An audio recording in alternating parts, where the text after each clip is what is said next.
ones that support the tree are going to be the larger ones that just come off of the trunk and the root flare. But you want to really baby those fine feeder roots to allow them to absorb water and nutrients, and so the least amount of damage or the least amount of soil impermeability is best. So yeah, those that's one of the major things you gotta pay attention to when planting a tree. Mm-hmm. Are those roots? So just real quick, I had a little thought on watering for the summertime, and just kind of paying attention to that now that we're coming into the 90 degree weather and above. Yeah. I just kind of made a quick little list of reasons why you want to pay attention to the watering of your landscape and yard. And it will help you reduce your fertilizer applications. And I say that because if you're watering to try to keep your plants alive and lush and green,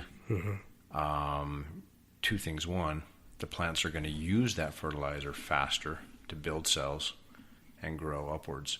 Two, the water's going to leach the nutrients down through the soil profile. So you're losing fertilizer one way or the other, and you're simply just going to have to pay more money to keep that stuff green. Second item I was thinking of is maintenance. So plant maintenance. The more you water, the more you're going to have to prune, the more you're going to have to mow. And I know I talk to a lot of people, and myself including, I want to reduce the amount of maintenance. So I'm thinking, let's cut back the water. And the thing is about that is that it's just a mindset of going, let's give the plant enough water to survive. Let's stress it out a little bit, because a little bit of stress in everybody's lives makes you stronger, right? Mm-hmm. Yeah, it does. And you can reduce the amount of maintenance. No, I see that in my own neighborhood. Like, so right now, I just saw online the Water Conservancy district put out a weekly thing for the state of Utah to say which counties can water with what. And this week they bumped up our county to 3 waters a week. And I think we were talking about it before, but we were both at 2. Yeah. We kept ours at 2.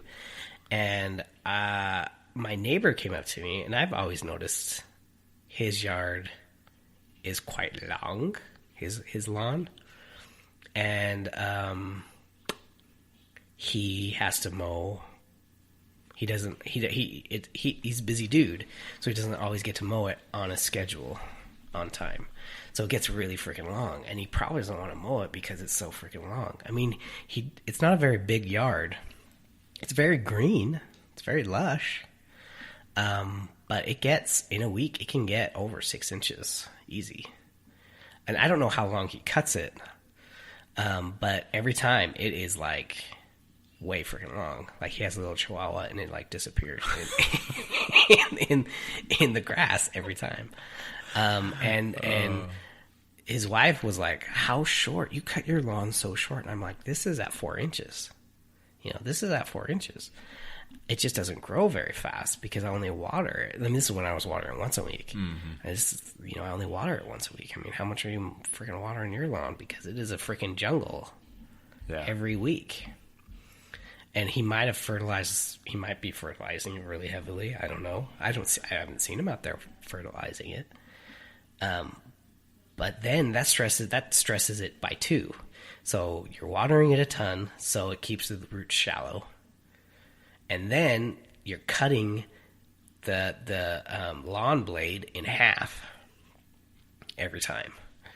And you don't want to go more than 1/3 of the overall length when you cut, or it's going to start stressing out the lawn. So he's maxing out on the stress level of his lawn, but it's really green. Yeah. Well, and at one point, it's not sustainable to continue doing that, and at one point the grass may really, really suffer. But well, what's going to happen is the county, the county is at right about the level of where they're going to start, or the city, I guess, is going to make you water a certain day.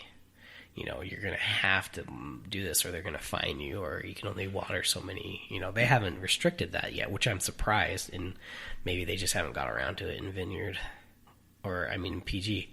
PG, at my house, we were on a schedule of you can only water certain days a week. Yeah. Well, and to the third item is why reduce watering for the summertime? It'll cost you more if you don't. Whether you get fined, which is probably doesn't happen very often, or you simply just pay per how many gallons you use, right. And that can get really expensive. Yeah. I mean, hundreds of dollars, and so pay attention to it. Lastly, is the reason why to reduce is when things are really lush and green and growing very active. Cells are nice and delicious to pests, and that's usually when pests, different grubs and different bugs decide to come in and just start chowing down on all of your plants, and then you have an additional cost there from having to, or needing to treat your plants. So right. Long story short is it's okay to see a little bit of brown. It's okay to see a little bit of wilt. It strengthens your landscape. So, and it's okay. It's okay. Giving you the thumbs up on that. Right. And I don't know if you've ever heard out there. I'm not talking to you, Brad. Out there in the universe. In the vortex. I'm talking to you, listener, right now. If you've ever heard of the hardening off, and that is something that a lot of places don't do, and so you get it, and it's a very weak plant, and it needs that time of stress to be a better planted plant in your yard. Anyway, that was my last thought. Yeah. The other thought I had is I have heard of cities siding, but what they do is they find the ones wasting the water. So if you have a broken spigot or whatever, and it's just rolling down the road or whatever, those are the ones that they more cite, because how they have done it in my old house was they just said odd number, you can water it Monday, Wednesday, Friday. Even number, Tuesday, Thursday, Saturday. Yeah. I'm like, what's my days? What are the other days?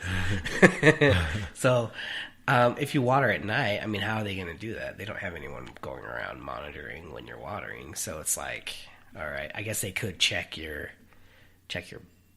box. Mine's outside, my meter, whatever, my control panel, for my sprinklers. But anyway, that's it. That's all we got. Freaking save water out there. All right, peace out, man. Later. Go check out Lawn Thumbs. Go check out Freddie on the YouTube. Find us on Spotify. Go check that out. So the ones that were on Spotify, iTunes, Stitcher, and Google Play. And you could always find us at thehorticult.com. And we have the Horticult Facebook page. We do have a Twitter that I post interesting things that I find once in a while. And let us know if there's anything we can do for you. Because that's what we're here for. We're here for you. Thank you very much. Don't forget, you got to plant on, Babylon. Bye.